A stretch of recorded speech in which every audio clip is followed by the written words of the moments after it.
안녕하십니까.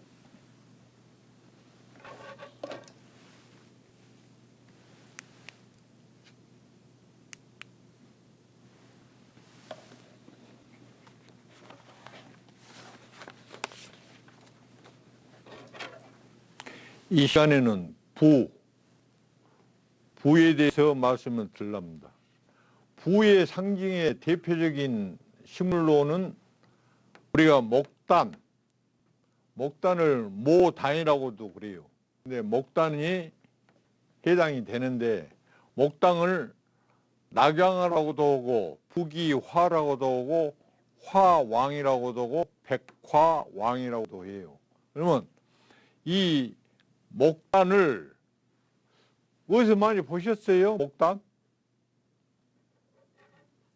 신혼 부부들이 시집갈 때 벽에다나 이불에다가 술을 놔서 부모님이 해드릴 때 무슨 꽃을 심어서 해서 술을 놔서 혼수를 해드리던가요? 이 목단꽃을 해가지고 혼수를 해드려요. 그러면 이 목단이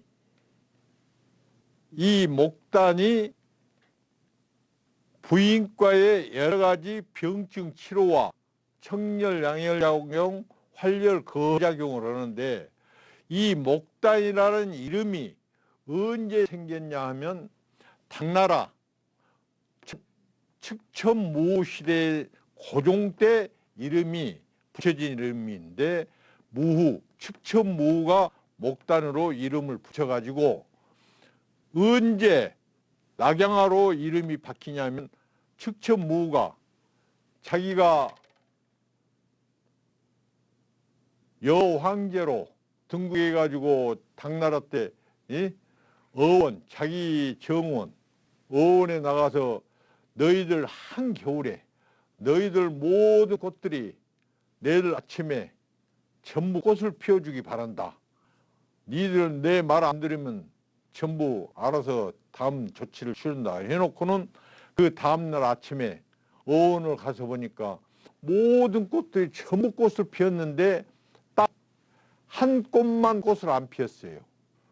그 꽃이 무슨 꽃이냐면 이 목단꽃이에요.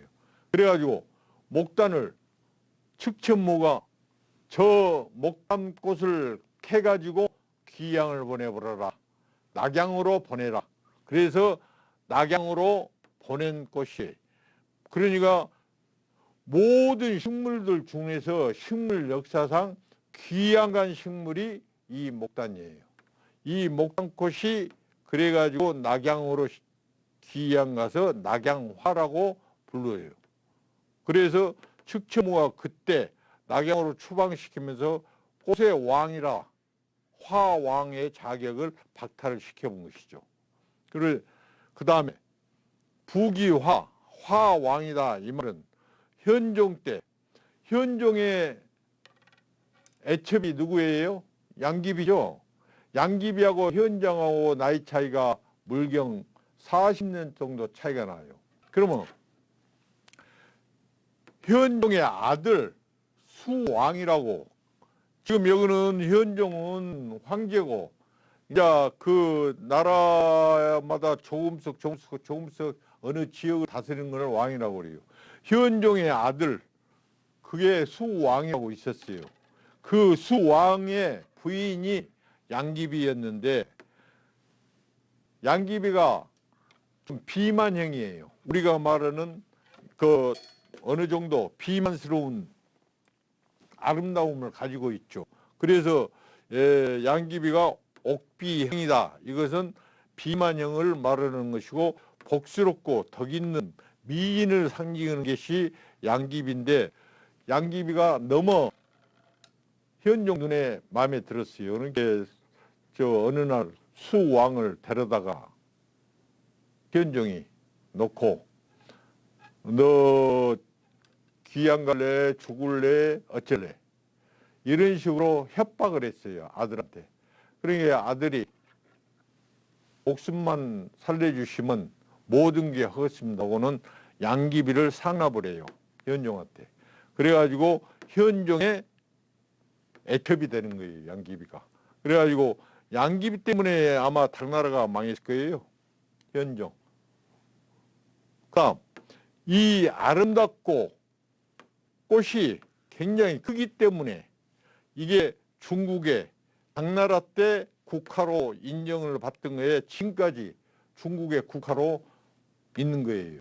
그다음 전한 무제 때 조비연이라고 연수형이라고 해가지고 굉장히 가늘어요. 가늘프고 조그마하니 그래서 손바닥 위에다 올려놓고 바람이 불어서 후 불면 흐느낄 정도로 한들한들하니 춤을 춘다 해서 연수형이라고 그래요. 조비연이는 전한 무제 때 자기의 피인데 그 조비연이는 이 옥비영의 목단하고 상대적으로 어마어마한 차이가 있죠. 어느 꽃이 엄청나게 큰데 이 꽃은 매화를 상징하는데 매화는 너무나 적어요. 하늘거리면서 우리가 매화꽃 떨어질 때 보면 바람에 하늘 하면서 떨어지죠. 그 모습을 그대로 연상을 시켜요. 그래서 이 매화는 지금 자유중국의 국화로 되어 있어요.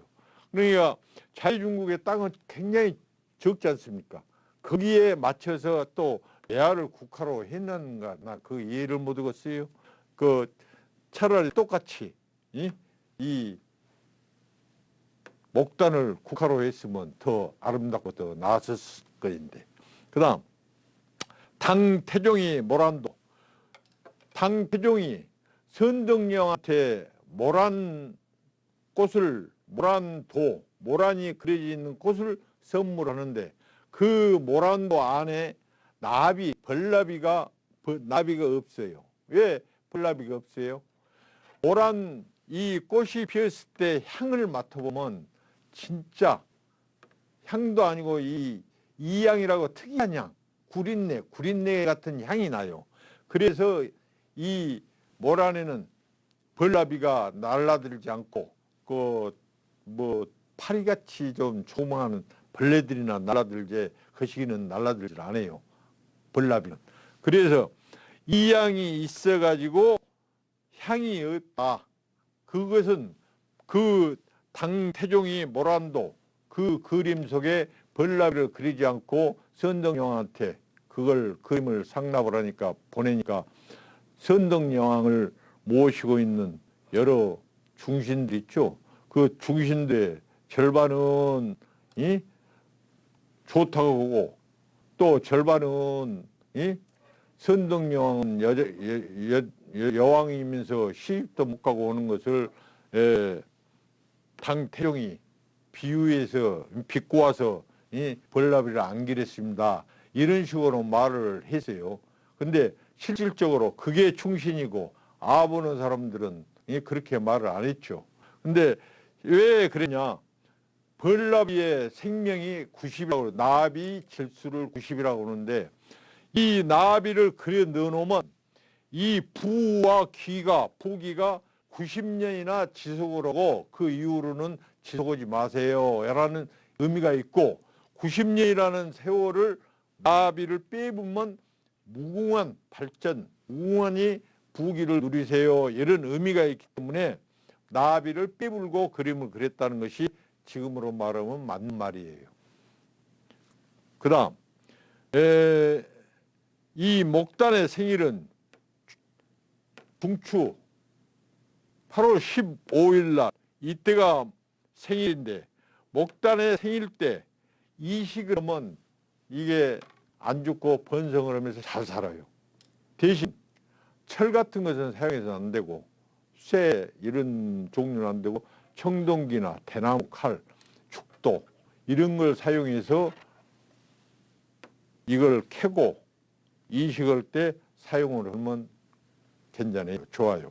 그리고 2월 14일 날이 무슨 날이에요? 발렌타인데이죠. 발렌타인데이 때 우리가 흔히 무엇을 선물해요? 초콜릿?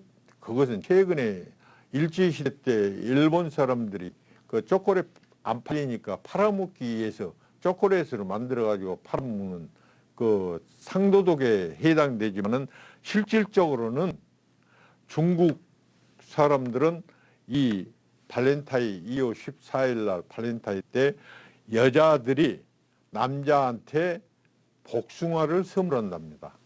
복숭아 그 모습이 어떻게 생겼어요? 여성스럽죠. 여자의 엉덩이 히프 모양, 여자의 유방 모습. 내가 이렇게 아름답고 이쁘게 생겼는데 어때요? 이런 의미의 그 발렌타인 데이 때 남성한테 여성이 복숭아, 예쁘게 생긴 복숭아를 선물했다고 그래요. 그 모란. 그래서 모란은 실질적으로는 꽃 중에서 부귀한 꽃이지만은 모란이라는 것이 질 때는 아침에 피었다가 저녁에 질 때는 아주 보기 싫게 져요. 이 모습이. 그러니까 하루 사이에 아침 10시쯤 되면 굉장히 아름답게 피어요. 아름답게 핀 10시쯤 그 모습을 보다가 저녁에 질 때의 모습을 보면 이게 참 못 볼 것 보듯이 안 좋더라 이거예요. 그래서 부귀란 것은 돈이 있는 것, 부귀란 것은 한낱 물거품에 불과하더라. 그런 의미의 뜻도 가지고 있어요. 그 다음, 그러니까 우리가 모란꽃을 감상할 때는 아름답게 피어있는 모습을 볼 때는 소동파의 모란 감상법 해가지고 사시는 10시를 말을 해요. 10시에 가서 모란꽃을 보면 아름답게 피어있는 모습이 더 활짝 피지도 않고 피어있는 모습이 봉우리지도 않고 그때 최상의 그 꽃 모양을 감상하실 수 있다 해서 소동파가 그때 이 모란꽃을 감상하는 시간대를 말씀을 드린 거예요.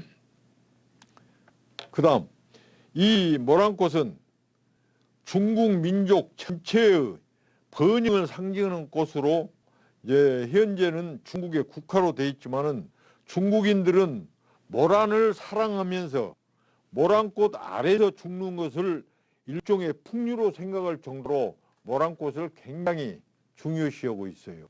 그러니까 모란꽃이 굉장히 아름답기는 아름답죠. 부 상징하고 실질적으로 중국 대륙 그 넓은 땅덩어리 그놈하고 이 모란꽃하고 비유한다고 하면은 화왕이시, 백화왕이시 이런 말을 충분히 할 수가 있는 상황이죠.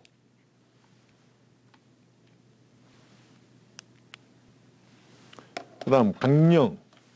강령이 뭡니까?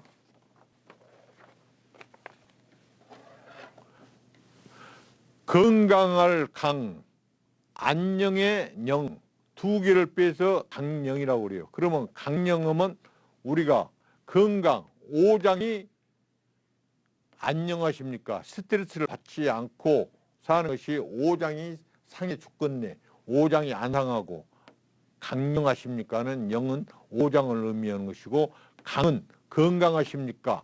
육부 건강히 주무셨습니까? 건강하십니까?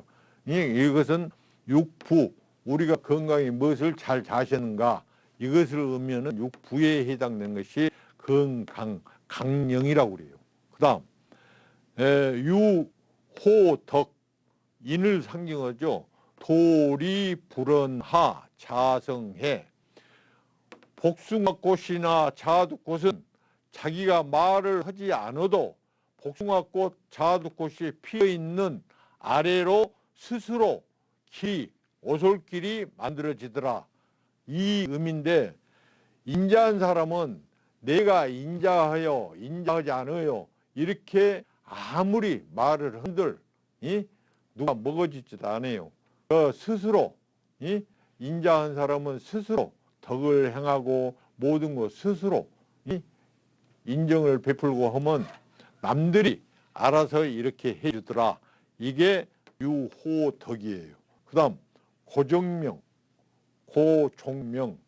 이것은 늑대로 제 명대로 살다가 편안하게 천명을 다하고 죽는 것을 말하는데 객사가 아니고 자기 집에서 편안히 일생을 마치는 것을 고중명이라고 그래요.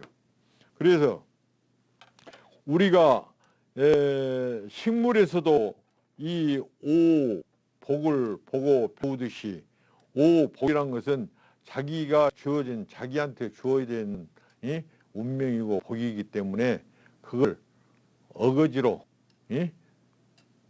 어떻게 하려고 해도 되는 것이 아니고 주어진 대로 성실히 사시면 다 괜찮습니다. 삼복, 여기 독수데이라고 그러죠.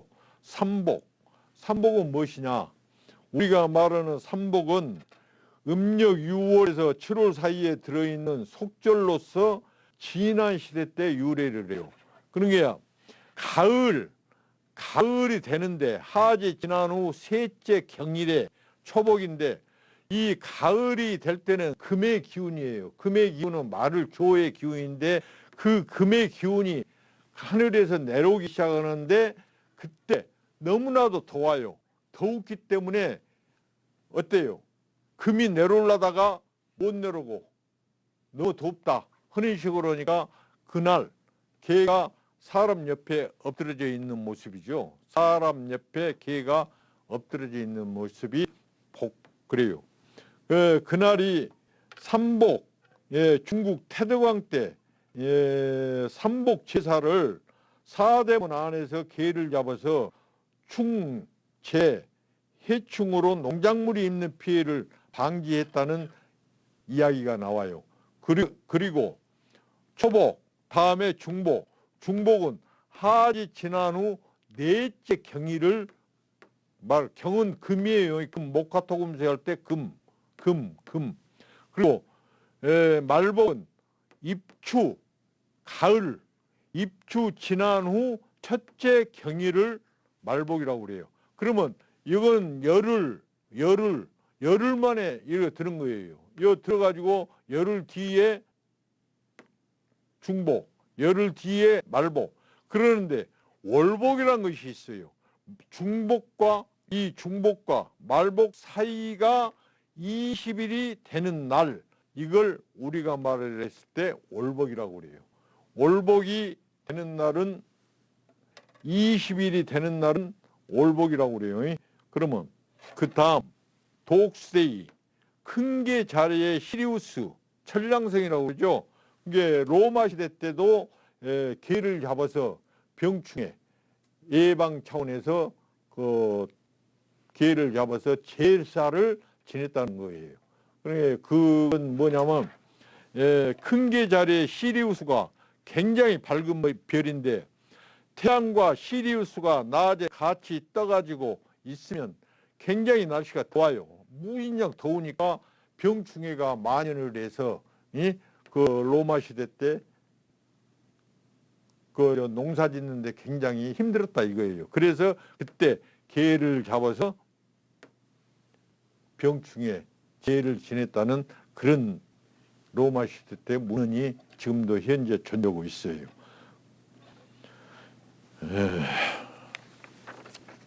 이상 이걸로 마치겠습니다. 감사합니다.